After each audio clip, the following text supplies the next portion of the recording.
wallahi wannan kissosin akwai su da yawa. Da kuwa hankali wata wani wanda ya iya larabci sai ya zo garin mutan ba su yi karatu ba, kurin larabci zai musu akan mumbar ya fassara da yarensa ta hisa.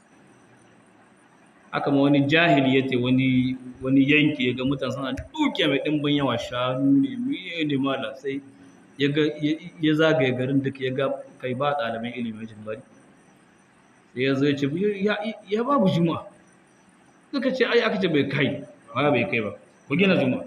Aka gina juma'a kai tsaye mai da kansa limami, tsoron katuwar rawani daga magari suna tsoron rawanin nan, ya ha mambar kuri ta larabci sai ya fassara musu da wannan, sai ya ce aƙi musa ta shi ya yi alhamdu da kulhu Allah sai musallawa.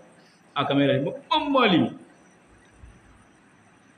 Sannan wata rana wani daga garinsu ya zo, wani malami zai wuce hanya ta kawo shi, sai ya ce akwai juma'a ta bai zai zama can baya ga magarin nan ya zai hau akan mambari, da ya leka can ƙarshe ga gama ce kai yau za a yi taunan asiri, kai tsaye sai ya juya hudu ba. Malamin da suka ido hudu ma sai malamin abin ya ba shi mamaki, sai malamin dan ya kare mishi kallo, sai shi da yake wayo gare shi, da ya fara hudubar ma ya bar abin da ya ɗauki na larabcin na da, sai ya ce ya ayyuhal matanahna, ya kai mai gyara murya. Da larabcin wahaba ai za su gane yan da hausa ne. Ya ce inna ha'ula jahilu ne, jahilai fitik ne ce, wa hum yu'tun ne ce 20 baqara ce, saniya 20 suke bani a ƙarshen wata. Dan haka kake tonon asiri, nisfun laka wa nisfun li, rabin naka ne da yake yawan kwaɗaici ne, wani rabin nawa ne, wa kun minas sakitin kai shiru, malata sadaqa Allahu al-azim. Magana ya ƙara to ga magari cewa suke wata aya ce ya ja, ta ja Allahu akbar, da an yi sadaqa Allahu al-azim, la hawla wala quwwata illa billahi al-ali al-azim. To Allah ya kyauta. Dan haka wallahi ku zare damtsi, ku inganta karatun yaron, ku yi karatu, garin zai zama na lafiya.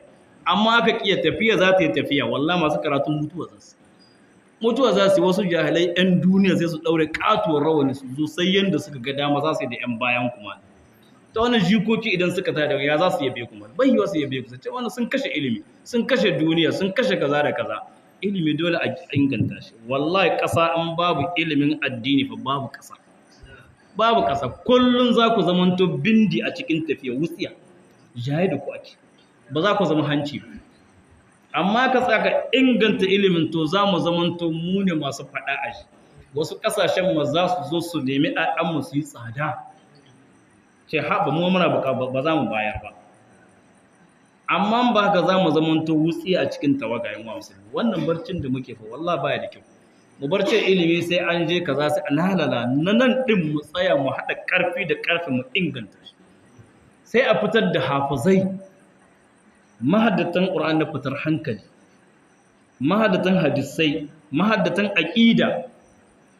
Amma a tsaya makaranta malam wai jika a wata, kai yaron ka yanzu jika 12 yana biya a shekara makaranta, ta Allah na abun zai abin kirki.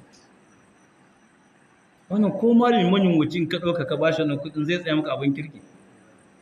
Ba zai tsaya ba. Dole a tsaya inganta shi ma. Yanzu kai inda aka ce makarantar boko jika a wata za ka ce kai bai yarda ba, wannan wasan a bar shi, a yi da gaske za ka ce. Amma na addini ba ruwanka. Kaga me yake nuna kenan me addinin ku a ƙasa, wancan shine a sama yake. Wallahi musulmi su suka raina lamarinsu,